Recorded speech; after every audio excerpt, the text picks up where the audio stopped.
What's going on, everybody? It's your boy HD, and you guys are tuning in to episode 8 of the Let's Talk Tech podcast. Today we have with us none other than Rachael Marks, CyCo CEO, Cyber Tech Bay, all the hashtags you see. We got her here. Let's give her a round of applause. Hey, thank you for having me. It's a pleasure to be on your show.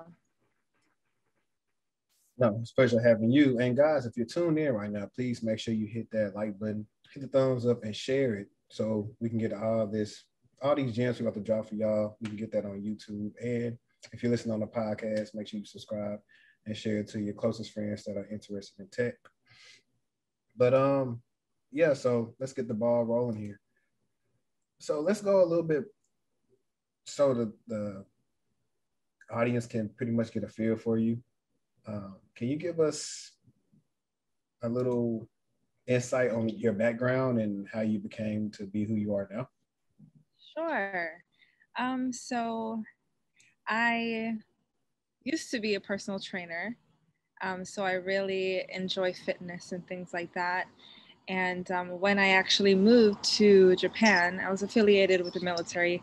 I moved to Japan and I made friends with people who were in the military, but they were technical. They had technical backgrounds and things of that sort. And, they just told me more about the field and I just had a curiosity about it. And I was just like, okay, this seems interesting. I wonder if I can do it. So, they told me, the certain kind of certs to get and things like that. And I got my first certification, CompTIA Security Plus, and that's what has led me to me starting my career, my IT career in IT support, then leading on to security engineering. And yeah, so that's a little bit of my story. Nice. Similar. I think a lot of us have similar backgrounds. I know for me, I did undergrad and I met someone that was in the military, in the DoD system, was familiar with all the certifications. Like, yeah, you need to get your Security Plus, and that's pretty much what I did. Granted, I didn't really have a path after that, but this isn't about me today.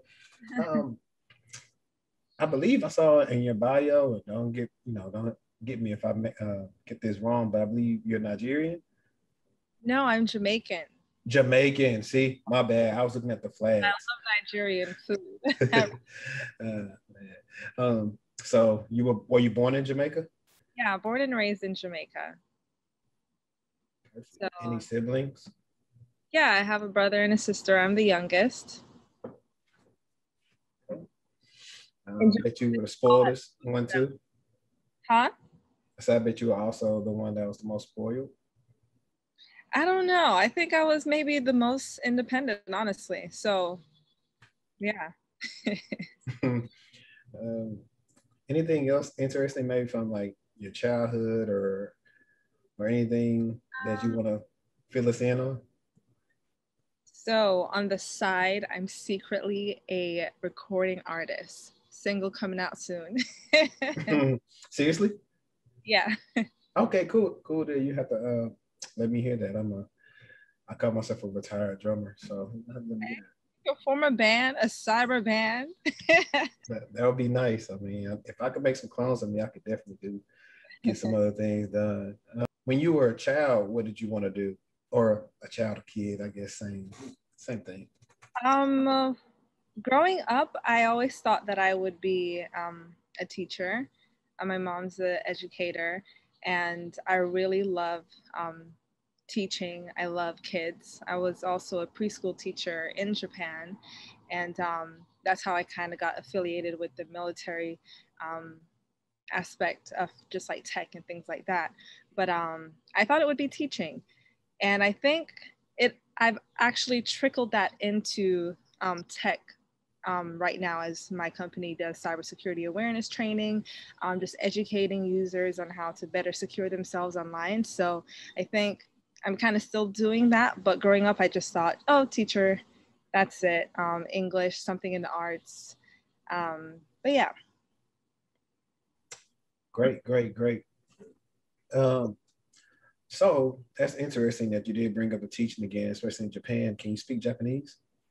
Hi, Konnichiwa, genki desu ka? I kind of lost it, but yeah, that means hi. How are you? Yeah. Now I asked that because I'm a big anime fan, and Oh. one day I want to be able to watch anime and I don't have to read the subtitles. But yeah, I love, like, I don't know. It's some.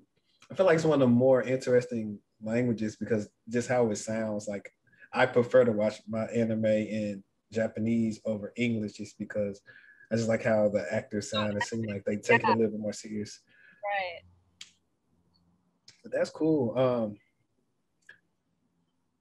So you were a teacher, and I'm assuming in high school that was something you already knew. Did you do anything extracurricular when you were in high school? Yeah, I was very involved in chorus, show choir, drama. Like I said, the arts. I'm big into that. Still am, but yeah. So that's what I did, and even just anything with music, honestly. So that was my main Nice. thing in high school and Nice. elementary school, and just from yay high. And was that also something that translated over into college? Like, were you like majored in teaching and then decided to minor in music? Yeah, so my first major was education, childhood education. And over the time, I would, the same story, we switch our majors because we don't really know what to do, Mhm. like that. But I think that shift happened of me changing my major was when I did move to Japan and I saw that, okay, there's a lot of opportunities in this and it's very interesting. It's challenging and the field is always, there's always something new. And I also like challenges. I like to um, continue to learn and things like that. So I just saw it as a great opportunity to be a part of. And yeah. Cool. That's perfect. And one of the questions I was going to ask you, so this was all happening while you went to the University of Maryland? Yeah. So I did, that's not my first school that I went to Okay. because I told you I was moving around, so I took about a year and a half break from school, and that's when I actually found that love for technology. Me just experiencing more of the world and experiencing just different fields. That's when I decided, okay, this is what I want to do. I'm going to stick with it now and go in it full effect. So yeah. Okay. Cool deal. Um, so that wasn't the first school. So what was the school that did lead you into tech? Is that the current situation right now? University of Maryland, University College. Okay. Yeah. Let's talk a little bit about your experience so far there. Okay. So UMGC, it is a military-based university, so it's for people who are, traveling often. So my schooling is online-based, and yeah, so my experience so far, it is honestly, it can be a lot because the courses are condensed. So with it being condensed to like 8 weeks, there's so much information, that they're throwing out at you, and it's very important to retain it and things like that. So I would say it's a lot more challenging from the other schools that I've been to, but yeah. Okay. Yeah, so it's like you guys are pretty much on the quarter system. Yeah. Okay. Yeah, that's what I did undergrad. It is. I feel you. It's definitely hard. It's a lot. You're taking a semester's worth of info in like a less amount of weeks and longer classes. Well, my stuff was in person, so it was longer because you have to actually go to class. Now I know it's a little bit way more flexible with online classes, but you would learn something off of one quarter, then forget the next. That yeah, I feel your pain. Uh, so saying all that, how many women are in the program? Is it um, a good amount of you, or What would you say? I would say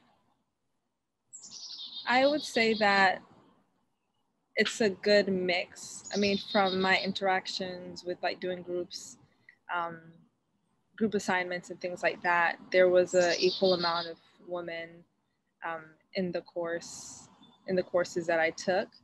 Um, but yeah. Okay, cool, cool. And so I did, of course, scavenge your LinkedIn just to see what I could find, and I saw that one of your first internships was an IT specialist, and I believe that had to do with the Navy. Yes, Which is correct. ironic because before I like knew your whole background, I actually was going to ask you like, were you in the military? Just because I saw that, because I was like, it's not common for civilians to do those roles unless they like did it as like a subcontractor, kind of like how it was for the TSA. Right. But for something that's like in I guess a branch, it's a little different. So, how was that? I really think it was a unique opportunity for me because, as I said, I was friends with people who were contractors and also in the military. So, they had a lot of say in the department. And, I got my certification to show that, I really do want to do this. And going in there, I thought it was really good because it was such a diverse crowd. Like the people who I was shadowing, they were actually contractors from Japan. So, there were Japanese, there were, people from just different areas, all walks of life. And it was really interesting just being able to learn and grow from these people, in the different backgrounds and things like that. But I would say that it was definitely life changing, and that's what kickstarted me to actually come back to the States and get my first job in IT support. And yeah. Let me give you some gunshots for that. I feel like a real podcaster now that I did that. Shout out to Joe Budden. But anyways, that's cool. Yeah, I remember that was that one. And then the next one, I believe I seen you did two. It was like a system support role and a software role. And I like that you do have a unique background. I mean, of course, I didn't even know about the teaching aspect, and I might circle back to some of that later on. But what were the differences, or let's first things first. Let's go with the first one. Let's start off with the system support. What was different between that and the IT specialist role? Was that like more remote work over the phone or hands-on? How was that? So yeah, my first IT system support job, it was remote. So everything was just like through, remote. Oh, remote. It was remotely done. So it would be through like phone calls, things like that, and then I would remote into their computers, their back office computers, and things like that, as well as like their digital menu board. So I worked with a restaurant information systems company where they support stores like Chick-fil-A, Burger King, Crystals. So we would be that IT support for the stores. And I found it, sometimes it would be kind of hectic, right? Because, they would be frustrated, like, oh man, we can't take credit cards, our POS systems are down, things like that. We would have to be able to troubleshoot with them over the phone while they're frustrated, things like that. So in that aspect, I think even though it was technical, it was also being able to communicate and, have those soft skills to be patient towards it in a way that would be like, okay, I understand what you're saying. Let me go ahead and do it, things like that. So, yeah, it was definitely a lot more communicative. Whereas at the Naval Hospital, I would go to different clinics along the island because I was in Okinawa, Japan, which is an island, and we were based. I was at the hospital, but we had branches of like different clinics that we would go to and support and things like that. So definitely a lot more hands-on there. But yeah, So it was different, but good. Nice. You mentioned a big thing. Those communications and soft skills are two of the bigger things that are really being missed when people come into cybersecurity, which we'll probably go in on more. But that's why I like people who didn't. It's not going against them, but I like people that probably came from a support background because normally they are very good at communicating. They understand how important communication is, whether they did something big, help desk related, or it was something small. They get it. And one of the other skills it taught you is like emotional intelligence, because a lot of times those people called in, they really weren't, you know, if they're frustrated, but they weren't frustrated at you. People were frustrated. They're like, they had an issue that they couldn't resolve on their own. Now they got to call you. And it showed you how to de-escalate stuff over the phone and ask the right questions to get it solved. And believe me, everybody watching this, you listening, that's something you need to have when you're in cyber. Knowing how to ask the right questions, knowing how to figure out how to ask the right questions is something that's really undervalued, that, you know, you won't really respect until you probably have a little bit more experience and you see people coming in that aren't there yet. And so that's cool that you got experience with that. And what was the software position? I wish I would have put these names down on these questions, but what was the software position? It was like software engineer, right? Yeah, software configuration analyst. So I was working at NCR, a bigger corporation. I think I've heard them before. Yeah, in any store you go to, you'll see that POS system, NCR, like pretty much anywhere, restaurant, retail stores, things like that.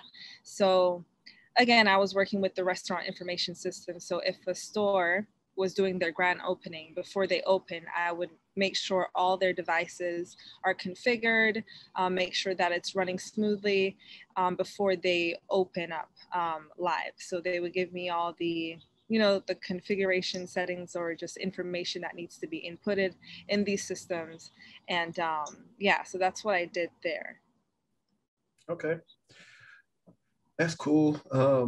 Was it more or less the same thing as far as like your experience with interacting with people, or did you have to interact less with people? I actually interacted less with people. Like I didn't have to interact with anyone. I was just, okay, we have a store, they gave us a document, and then we're just doing our own thing. The only time when we would have to speak with someone, it would just be like the district manager, or if there's like something wrong with maybe the pricing or a setting or things like that, they would reach out to us. And yeah. Yeah, just a side note, can you fix your camera a little bit? Only because I want everybody to see your shirt, because I actually plan on buying one of these shirts, you know. Yeah, breach, and we're gonna talk about some breaches because we just had some big ones. But cool. So now we're finally getting into the stretch where you finally, you know, got one of the roles that you're aiming for, since you decided you want to go security route. And so let's talk about that role with well, first I'm gonna pause it right here. Is it cool if I say who you work for? Did you sign anything that say you can't tell them that you work with them? Or? No, that's fine. You can say. Okay, cool. Let's talk about your role with Equifax, and that was security operations engineer, if I'm not mistaken. Correct. And you know, before you tell me about it, I want to try to see if I can guess it. Was that like a hybrid SOC type of role, or were you like behind? Because I don't see security operations engineer a lot. I normally just see like security engineer, or I see SOC analyst. So I don't see those terms intertwined a lot. So you know what? I try to take a stab at it. I couldn't guess. I'll let you tell me about that. So with that position, it was mostly, I would say hybrid, but mostly we didn't really do much of like incident response or things like that. We would just make sure that the systems are operational. So we just controlled the endpoint protection of the company. So with that, there was a lot of job duties that I had, but my main Which endpoint protection were you guys using, if you don't mind me asking? FireEye, and we had okay. And so you're a platform engineer then, but they call it a security operations engineer. yeah, I mean, Got you. I had so many roles in that position, honestly, but my main thing was actually security assurance as well. So making sure that all the business units within the company are in compliance with the security posture. So going by like the NIST framework and things like that. So I would help, you know, coordinate and speak with the leaders, all the information security officers within different business units, and letting them know of the security posture dashboard. It's initiative that we were doing, and just making sure that they were in tune with it, knew what that entailed, things like that. And yeah.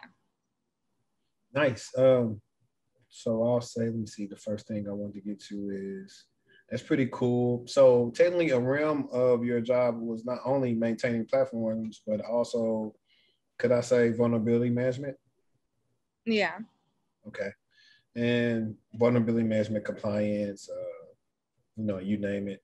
And the next thing is, I can't remember when it was, but were you working for Equifax when the breach happened? No. Okay. That was so okay, so I bet like if they had all these different type of things, like you guys really got to make sure you do.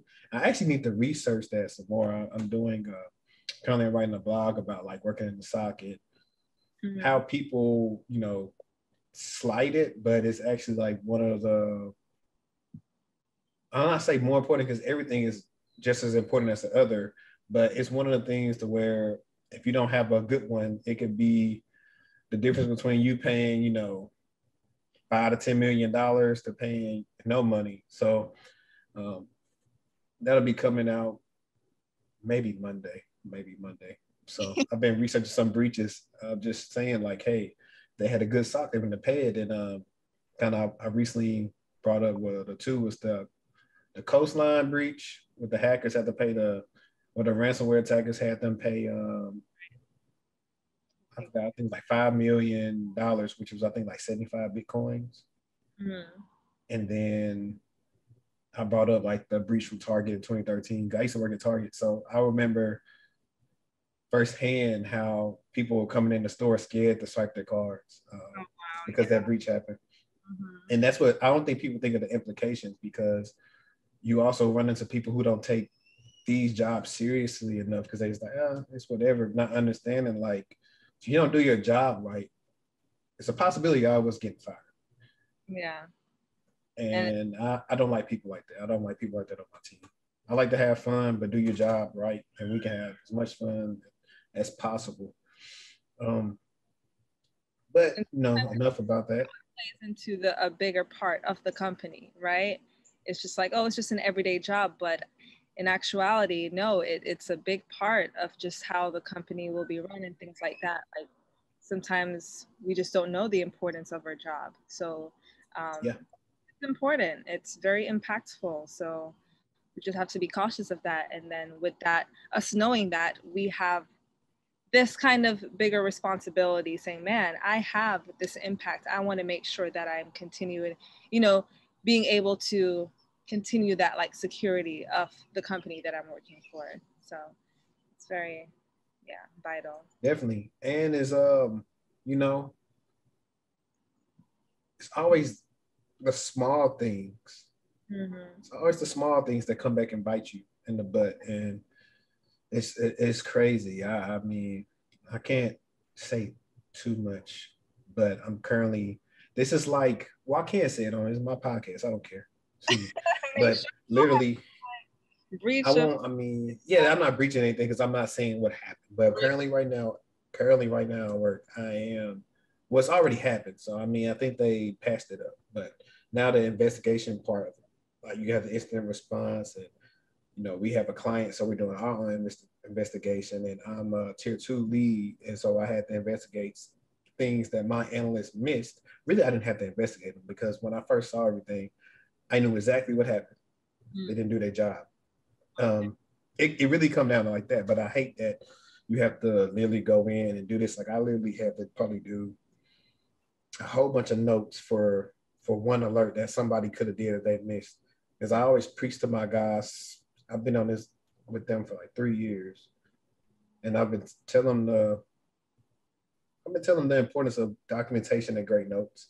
And even if you're wrong, at least if you documented what you did, I can vouch for you. Say, hey, they just didn't get it, but they tried. They put all this in there, so they did some stuff. But if you don't just do nothing, hey man, take the L out of the lover. It's over, brother. It can come back and bite you. That's very true. You know, enough about that because I'm still kind of hot about that. That's just been having me so busy. Honestly, I'm like, man. Let's see. But moving on from that, I see that you were. How did you end up going back like the IT route after the Equifax job to Home Depot? Like, how did that happen? Well, COVID happened, and it's more on the personal family side thing. So I decided to just take a break for some time and just, get back to like solid ground in a sense, if that makes sense. Mm-hmm. I'm a big believer on just balance, and as well as just knowing when it is a time to do certain things, or time to just be like, okay, hold on. I had to, do some recollecting, things like that. And so that's it. Is it, and I'm not, and this is not delving into personal matters, that is what it is.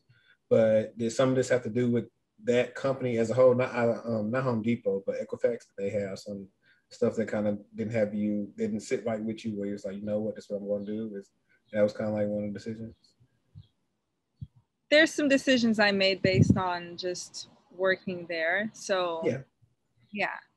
Totally understandable. I mean, look, trust me, I got a long list of office politics and stuff I did. So, I'm a big proponent of like, do what's best for you, forget these jobs. You're just a requisition number anyway at Workday or wherever system they use, OUT Pro, something. So I'm like, I'm with it. I thought that was pretty interesting. That you kind of went back to the IT route, because I thought at first, and this is just me just thinking too deep on it. Well, at first, not deep, but surface level. I was like, well, maybe like her. I can't remember. That was an actual full-fledged position. That wasn't an internship, right? Yeah, no. This was okay. So yeah, I was like, I've been laid off before. So I was like, well, maybe they did some layoffs or something.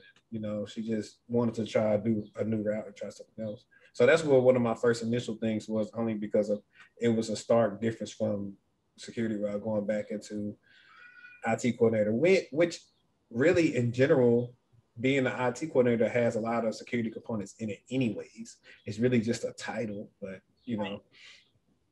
that's how I look at it when I deal with the people that come talk to me. I kind of let them know that you've actually been doing a lot of security related things. You just don't know it. Right. That's very true. Yeah. But how has that been? I believe you're currently there now, right?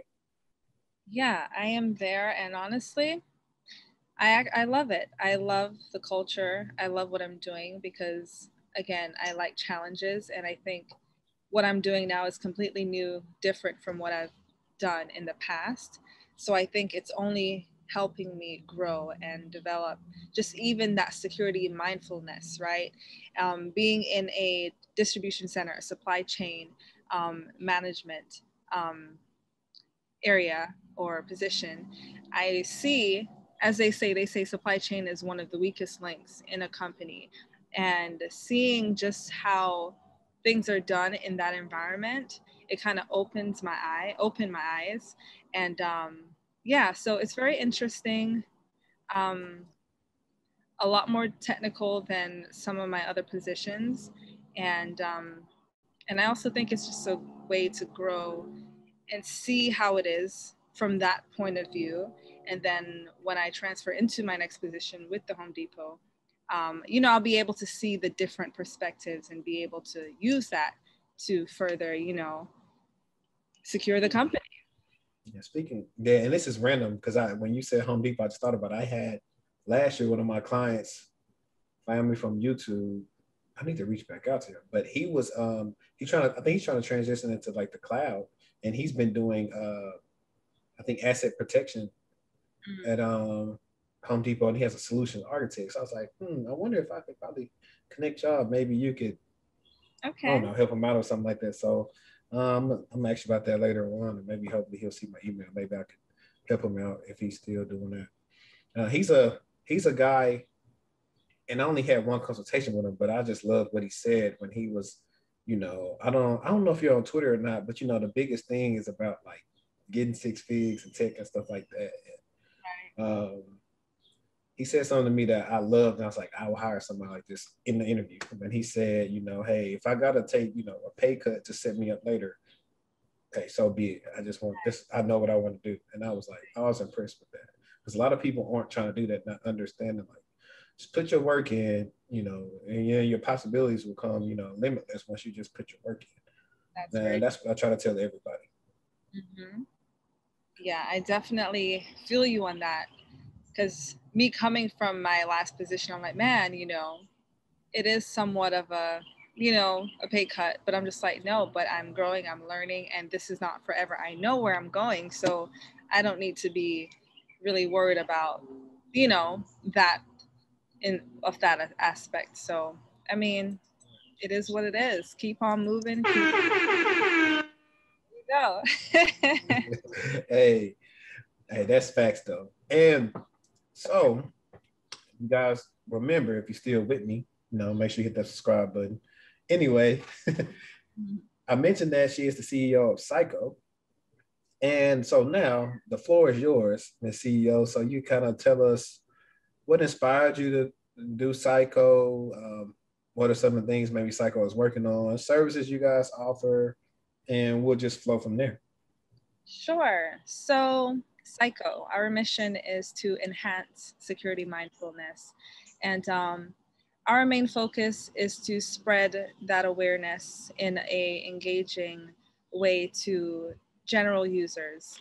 We have 3 audiences. We have general public, we have IT professionals, and we have organizations. And for each of these audiences, you kind of have to be able to speak in their lingo, right?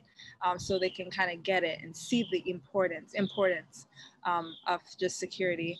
And yeah, the reason why I created it was because I saw that there was a lack of understanding of what cybersecurity really is. When I was working, at Equifax, people would be like, oh, what do you do? Are you just hacking stuff? Like they don't really understand, just that cybersecurity has a lot to do with you too, right? You have a technology device, you make payments and all of that. It's all digital for the most part. So it really reaches all kinds of people. And I wanted to continue to spread that awareness, as well as get other people who want to get into the industry, bring them in at CyCo to continue to spread that awareness as well. And, we have a team of people from all over Nigeria, Kenya, India. And I think it's important that it's a global thing because technology is everywhere. That's how we're able to reach people. And I just saw it as an opportunity to connect and to build this cybersecurity realm of awareness and also just inclusion. And right now we provide security training to general public users as well as organizations. And we are cooking up on a project soon, so that's coming. So if you wanna subscribe to we have a CyCo newsletter each week where we send emails about cyber resources, discounts, breaches, things that are happening in cybersecurity, things like that each week. So we do have that. And yeah, but big, good things are coming to further just spread that awareness and get people included in taking action on securing themselves online. That's nice. That's major. Maybe we could work something out. Because currently I might do it. I'm working on a course of my own. Okay. Just because of, personal, people in your life, they get, roused all the time. Like one time one of my friends who's a nurse. Mhm. They got her. They got her in her account, and they tricked her because they already knew enough information to where they were trying to log in, and they act like they were Capital One and called her. It was like, hey, what's that code we just sent you or whatever? And she just got off work, wasn't thinking, gave them a code. They got in, changed the password, and did all this stuff. But the crazy thing is, what I learned from that is like, when that stuff happens to your account, it's kind of like, even though it's major for you, if it happened to you, to them, they're like, okay, we're going to get on it. But it's like a regular alert to them. Because I was telling her, I was like, no, they definitely could figure out who did it because they have logs to figure out who logged into your account. Now, that person might be using a VPN or something like that, or they might have, I mean, granted, on my end, I already know you can see all these field logons. Maybe they've been trying for a while, and then they had enough information to hit, the forgot password and change it. But that was one of the things, and other signs of people just saying, yeah, they got me. They had the last four of my card, and so I think I tweeted not too long ago. It's like, everybody wants to learn how to use all these fancy tools and stuff like that, but you can have all that in your environment. But if your people are always going to be like the weakest link. Like, that's what you can't, you can't make people different. Like, they have to be educated. And I don't know the percentages. You probably know off the back of your hand, like, the percentage is like how much cyber attacks can, go down by having, good security awareness training. But it definitely does help. They're making it a lot more interactive for different jobs, and people are becoming a little bit, more knowledgeable. They're quick to hit that phishing button and send it to the phishing team. So, but they get very crafty with these things now, man. It's very interesting. I wouldn't be surprised if I could do a lane for this for YouTubers, because big YouTubers get hit up like this all the time, and they use a little bit unconventional methods to get into their account. Yeah, that has a lot to even go into like social engineering, just back to the human aspect. That's definitely one of the key things, like actors of just getting into, maybe a company and things like that. So Yeah, they have. I mean, nothing but time. Okay, I see that. Thanks for telling me that too. So what industries have you did, your security awareness for? Education. That's a big one. Yeah. That's a big one. Yeah, universities, and that's the main one right now. Really? Because I feel like law offices, big or small, need you. I believe they don't. I have some friends that are like lawyers, and I know for a fact they aren't, tech savvy. And I believe, they could benefit from things like that. So how does your offering work? Do you come in and show them, or do you have like remote offerings where you guys already have like this course that you've created, and they have access to it that they do? How does it work? So it is remote offering. So it would be a pre-recorded content for them, as well as training. So taking quizzes based on the video content and things like that. And yeah. Cool deal. That's what's up. We definitely need to make sure I'm safe. I need to get a partner section. That way I could just divvy that out to people I know. And focus on some other things. So you briefly earlier, I believe you said you spoke about transitioning to the new role. Can the podcast know what the new role is? Not yet. when you gonna let the world know about the new role? In time, when the time's right. Okay, we respect that. I'll be surprised if they start messaging you asking you when the new role is happening. But trying to see if I have any more questions for you, or if you want something you want to ask me about, and I can throw that in there as well. I know your battery's running low. I'll cut this part out too, by the way. 12% now. It's going. But oh, I never asked you what city you were in either. I am in Atlanta, Georgia. Okay, Atlanta. A-Town, is that the same? I don't even know. Yeah, I think they still say A-Town. ATL. ATL. Yeah. But, okay. I need to visit, actually. I heard it's pretty pleasant out there. Well, if you're a man. Nice term. Yeah, it's pleasant. Especially with all that greenery back there. Are you in the city of Atlanta or are you in the outskirts? Metro. Outskirts. Okay. Yeah. Good deal. I have a friend, he just moved from San Diego to, I think, the area not too long ago, probably maybe like a year ago. Okay. I think he's liking it too. I mean, we're from Louisiana, so I mean, it's probably, more sped up than, our slow town living where we come from, but still technically the South. You're in Louisiana. Oh, Shreveport. So that's Louisiana. Okay. Yeah. That's where I'm from, but I'm getting ready to move back to Dallas. Okay. Cool. So I'm a segue and wrap this back up for you. That way you can get on your day. But so if the people, I remember you mentioned your newsletter. Can you tell us like where we could, stay in contact with you and follow your moves and what you got going? Sure. So on Instagram for cyber tips, cyber insights, you can go to our Instagram at CyCo Hub.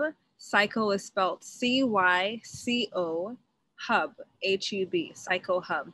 Our website is called The CyCo, CYCO.com, The CyCo.